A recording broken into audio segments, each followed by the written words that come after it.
Góðan daginn, kæru áhorfendur. Þið verðið að fyrirgefa mér, ég búinn að vera svolítið veikur í vikunni, þannig að ég orðinn svolítið hás. En í dag vildi ég ræða svolítið sem ég búinn að vera að pæla í nýlega og fyrir stuttu síðan þá sendi ég út könnun á Facebook síðunni minni, ekki á Facebook, á YouTube síðunni minni. Það sem ég spurði ykkur, áhorfendurna mína, hvort þið byggjuð á Íslandi eða hvort þið hefðuð einhverja áætlun að búa á Íslandi. Og láttu mig aðeins sjá niðurstöðurnar. Þá voru 7% af ykkur sem sögðust vera að búa á Íslandi núna. Það voru eitthvað 10% sem sögðust hafa einhverja fasta áætlun að búa á Íslandi. Þá voru nánast helmingur ykkar sem sögðust vilja búa á Íslandi en ekki með neinar ákveðnar áætlanir að gera það. Og þá voru alveg meiri en þriðji ykkar sem sögðust ekki hafa neina áætlun að búa á Íslandi. Og þessar niðurstöður komu mér ekki á óvart en fékk mig svolítið til að hugsa af hverju læra íslensku. Og ég meina auðvitað ef þú býrð á Íslandi þá það kannski góð hugmynd að læra íslensku ef þú getur. Og ég ber alltaf mikla virðingu fyrir þá sem flytja á annað land og reyna að læra tungumálið þar. Mér finnst það sýna mikla virðingu fyrir fólkinu þar og fyrir menningunni. En eins og við sjáum frá þessa könnun þá eru margir ykkar sem hafa ekki neinar áætlanir að búa á Íslandi, svo af hverju læra íslensku og það þess virði?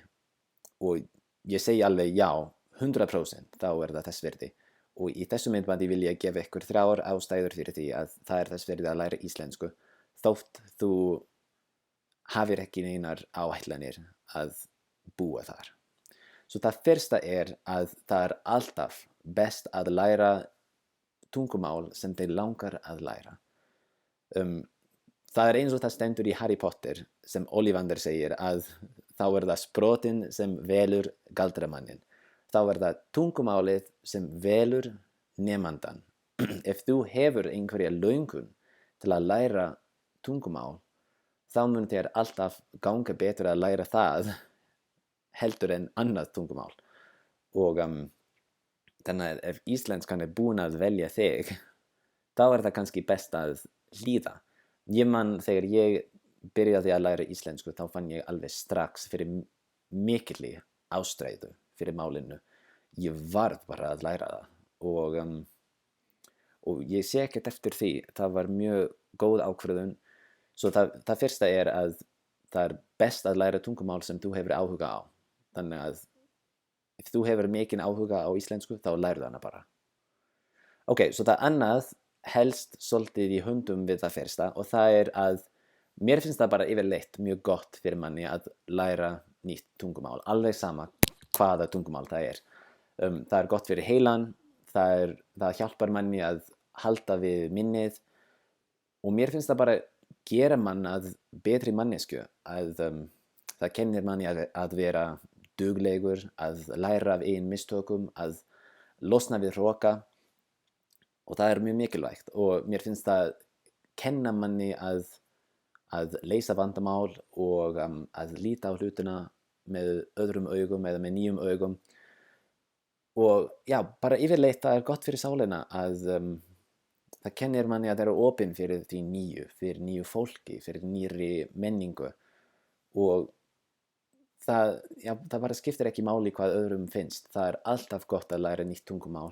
Alveg sama hvaða tungumál það Ok, og það þriðja, það að hvert tungumál hefur sína eigin verðleika.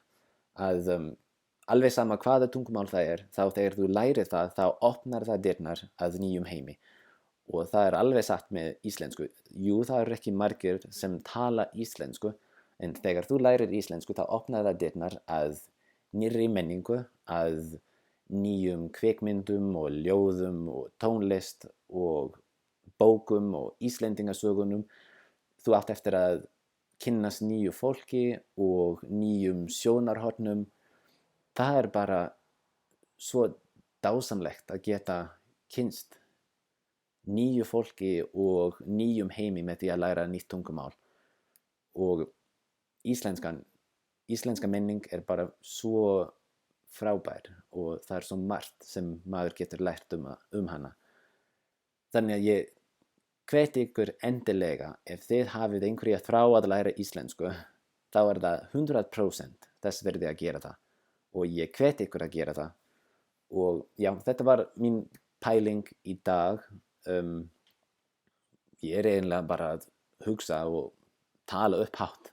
Þannig að ef þið hafið einhverjar athugasemdir við það sem ég búinn að segja, þá endilega látið mig vita í kommentunum. Og já, bara haldið áfram. Ekki gefast upp.